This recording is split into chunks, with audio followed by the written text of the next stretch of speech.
Hello everyone, welcome back to 24/7 English.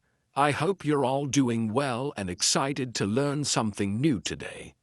If you're someone who wants to speak English fluently, confidently, and naturally, then this lesson is for you.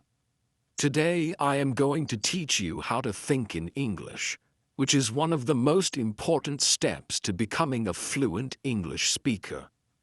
We all know how frustrating it can be when we have to stop and translate sentences from our native language into English before speaking.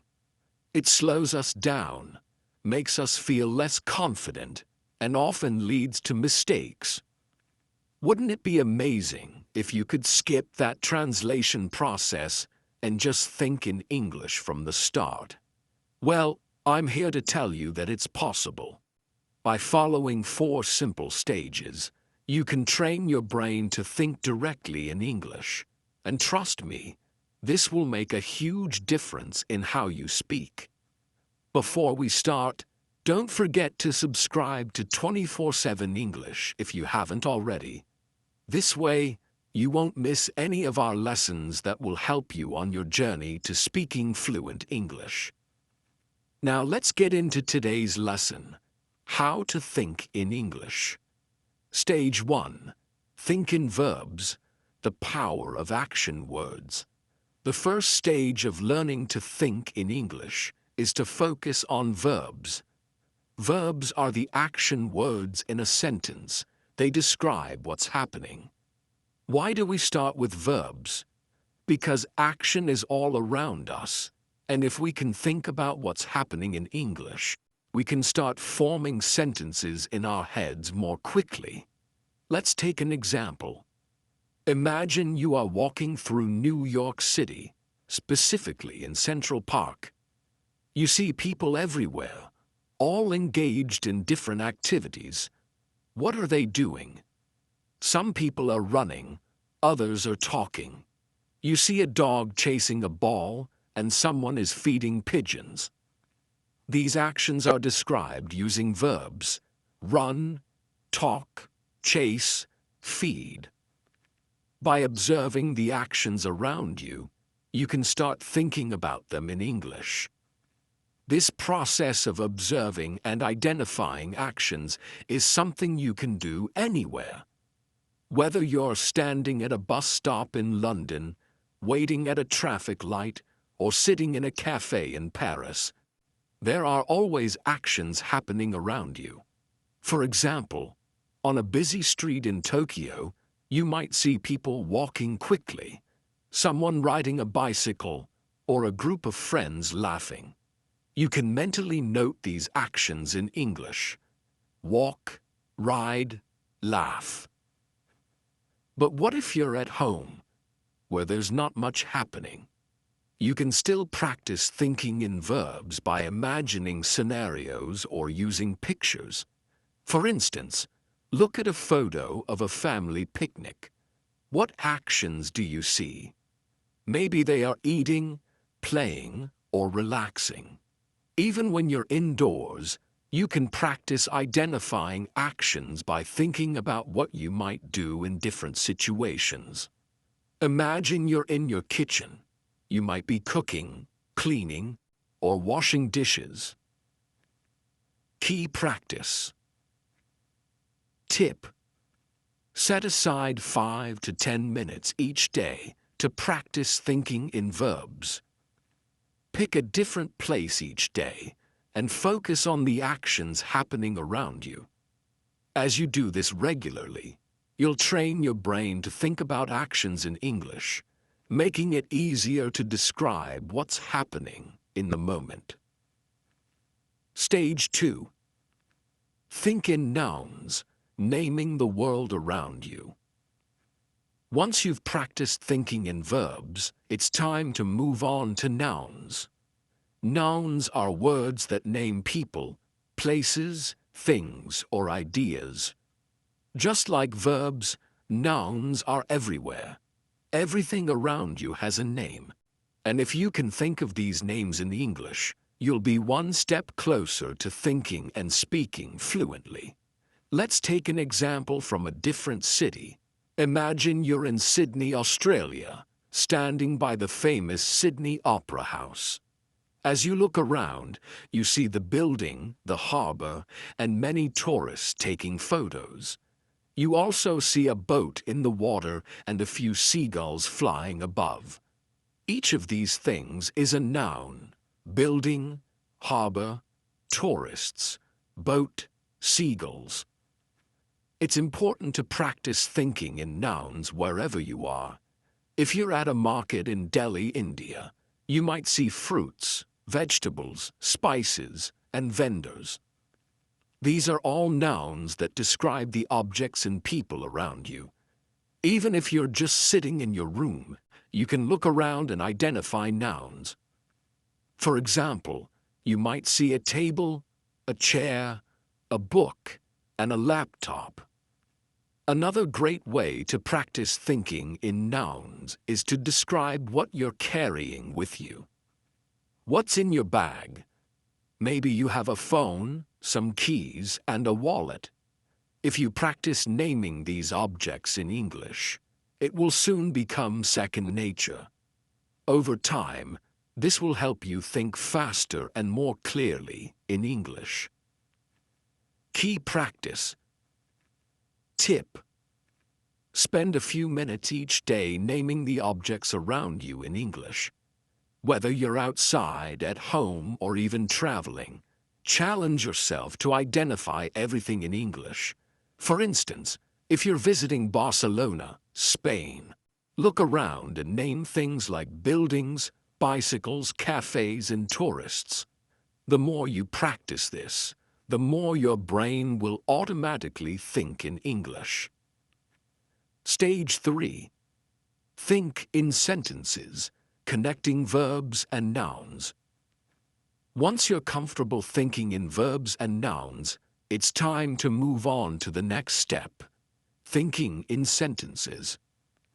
This is where you start putting verbs and nouns together to describe what's happening around you in full sentences.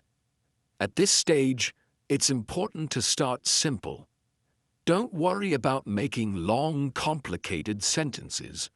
Just focus on creating short, clear sentences that describe what you see. For example, if you're in Cape Town, South Africa, looking at Table Mountain, you might say, "The tourists are climbing the mountain. The sun is shining. The wind is blowing." These are simple, but they allow you to practice thinking in complete sentences. Now let's imagine you're in Toronto, Canada, sitting in a park. What's happening around you? You could describe the scene like this. A family is having a picnic. The children are playing with a ball. The birds are flying in the sky. These sentences are short, but they effectively describe what's happening around you. As you become more comfortable, you can start making your sentences longer. For example, if you're in Berlin, Germany, walking near the Brandenburg Gate, you might say, "A group of tourists is taking pictures of the monument.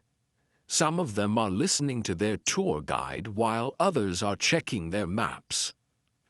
This sentence combines multiple verbs and nouns, giving a fuller description of the scene. The goal here is to get used to thinking in sentences instead of just words. This will help you when you're speaking, as you won't have to stop and think about each individual word. Your brain will automatically form sentences in English. Key practice. Tip: every day, take 10 to 15 minutes to describe your surroundings in sentences.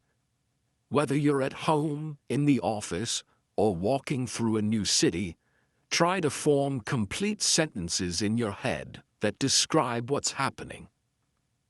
If you're in a cafe in Rome, Italy, you might say, "The waiter is serving coffee.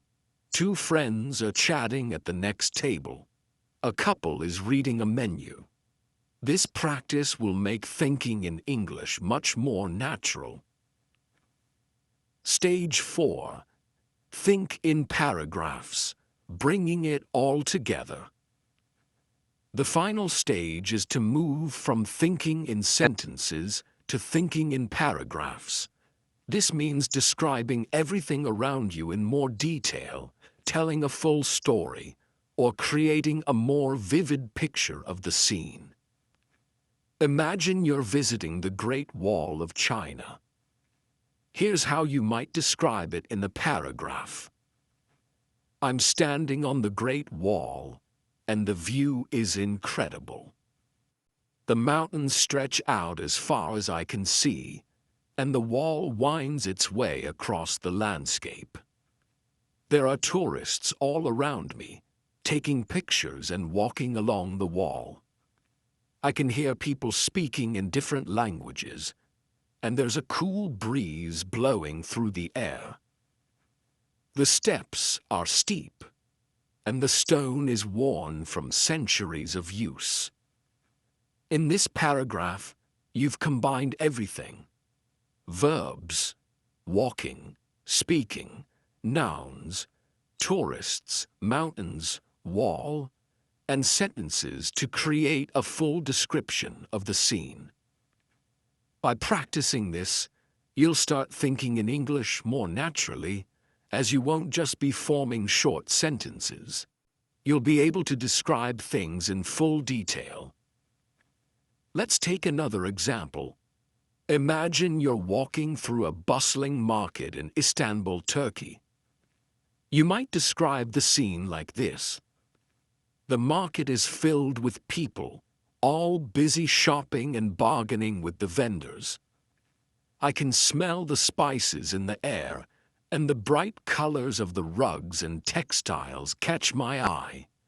A man is selling tea from a cart, and groups of tourists are taking photos. The sound of people talking and laughing fills the air, and the atmosphere is lively and energetic. When you practice thinking in paragraphs like this, you are training your brain to describe events and scenes in full detail without stopping to translate from your native language. This stage is essential because it helps you not only think in English, but also express your thoughts in a more coherent and fluent way. By focusing on forming paragraphs, you can talk more naturally and at length, which is key when you're aiming for fluency. Let's take one more example to practice. Imagine you're sitting in a cozy cafe in Amsterdam, Netherlands. Here's how you might describe the scene in a paragraph. I'm sitting at a small table by the window, sipping my coffee.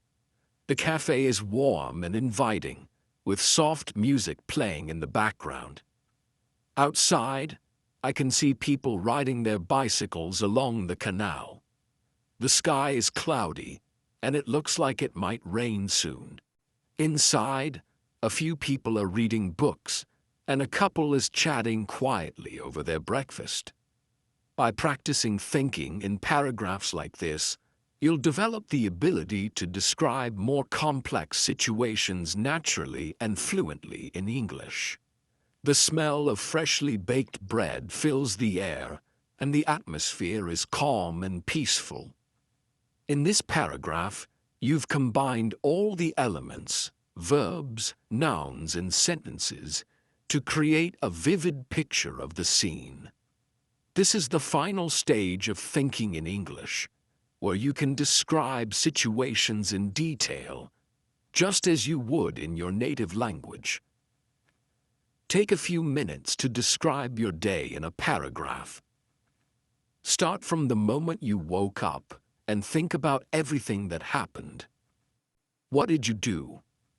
Where did you go? Who did you meet? Try to describe it all in English. For example, today was a busy day. I woke up early and went for a walk in the park. The weather was nice, and I saw a lot of people exercising. After that, I had breakfast at a small cafe. I ordered a cappuccino and a croissant. Later, I went to work and had a meeting with my team.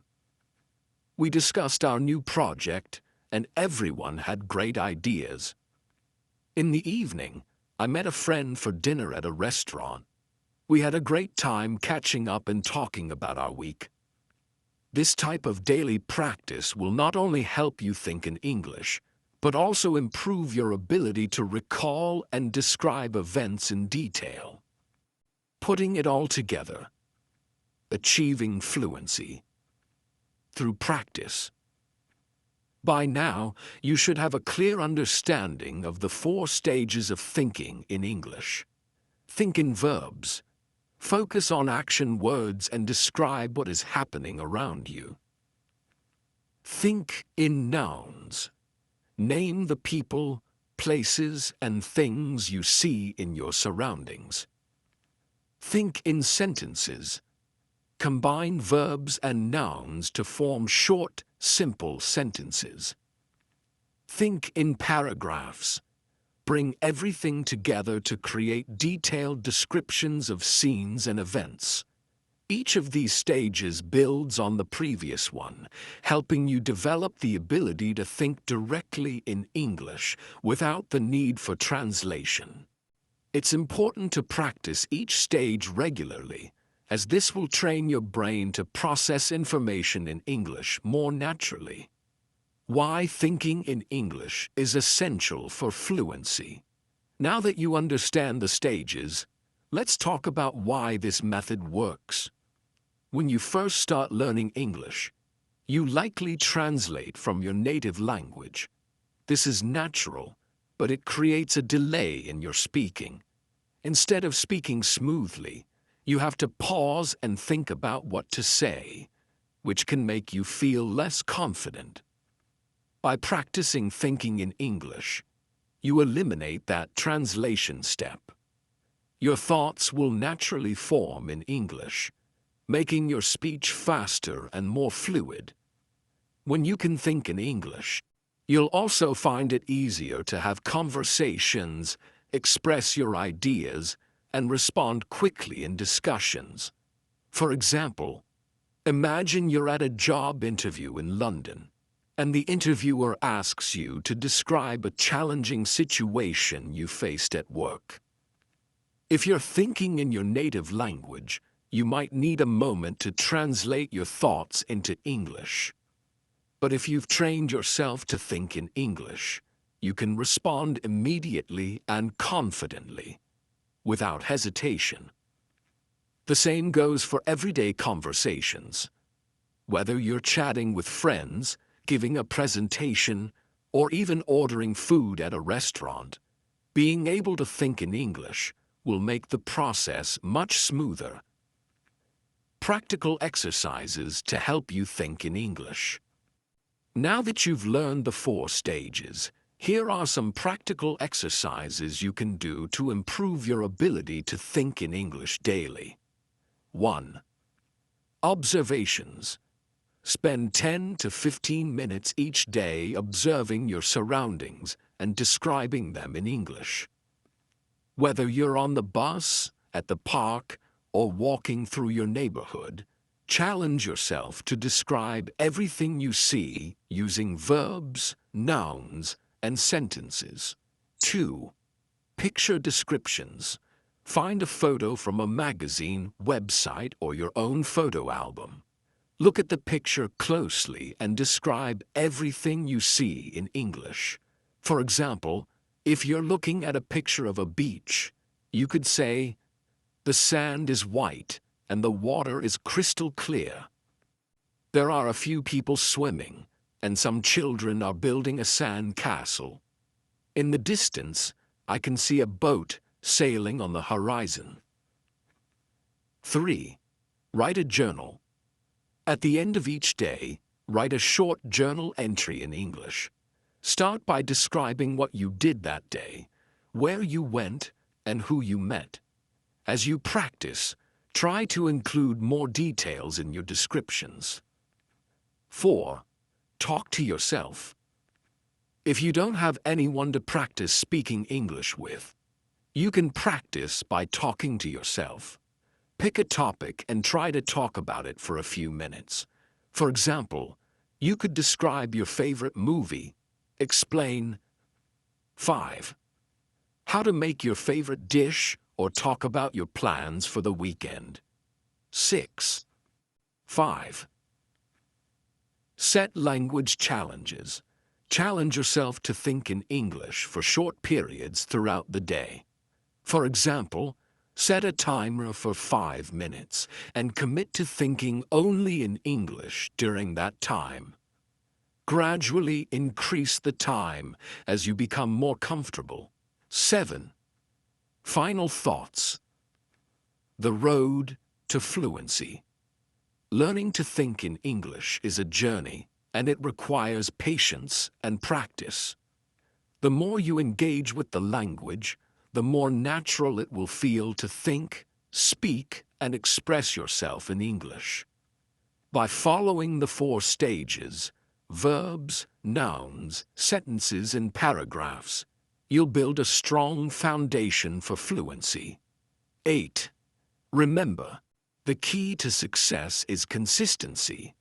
Practice every day, even if it's just for a few minutes, and you'll see improvement over time. It's normal to make mistakes along the way, but don't let that discourage you. Every mistake is an opportunity to learn and grow. 9.